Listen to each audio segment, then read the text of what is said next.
मंगलवार व्रत कथा। एक समय की बात है, एक ब्राह्मण दंपत्ति की कोई संतान नहीं थी, जिस कारण वो बेहद दुखी थे। एक समय ब्राह्मण वन में हनुमान जी की पूजा के लिए गया। वहां उसने पूजा के साथ महावीर जी से एक पुत्र की कामना की। घर पर उसकी स्त्री भी पुत्र की प्राप्ति के लिए मंगलवार का व्रत करती थी। वो मंगलवार के दिन व्रत के अंत में हनुमान जी को भोग लगाकर ही भोजन करती थी। एक बार व्रत के दिन ब्राह्मणी ना भोजन बना पाई और न ही हनुमान जी को भोग लगा सकी। उसने प्रण किया कि वो अगले मंगलवार को हनुमान जी को भोग लगाकर ही भोजन करेगी। वो भूखी प्यासी 6 दिन तक पड़ी रही।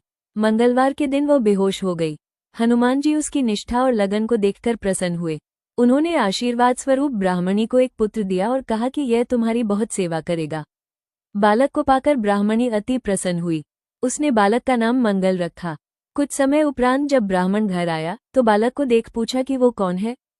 पत्नी बोली कि मंगलवार व्रत से प्रसन्न होकर हनुमान जी ने उसे ये बालक दिया है। ब्राह्मण को अपनी पत्नी की बात पर विश्वास नहीं हुआ। एक दिन मौका देख ब्राह्मण ने बालक को कुएं में गिरा दिया।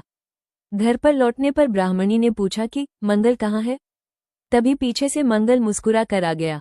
उसे वापस देखकर ब्राह्मण आश्चर्यचकित रह गया। रात को हनुमान जी ने उसे सपने में दर्शन दिए और बताया कि यह पुत्र उसे उन्होंने ही दिया है।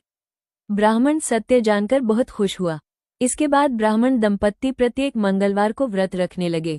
जो मनुष्य मंगलवार व्रत कथा को पढ़ता या सुनता है और नियम से व्रत रखता है, उसे हनुमान जी की कृपा से सब कष्ट दूर होकर सर्व सुख प्राप्त होता है और हनुमान जी की दया के पात्र बनते हैं।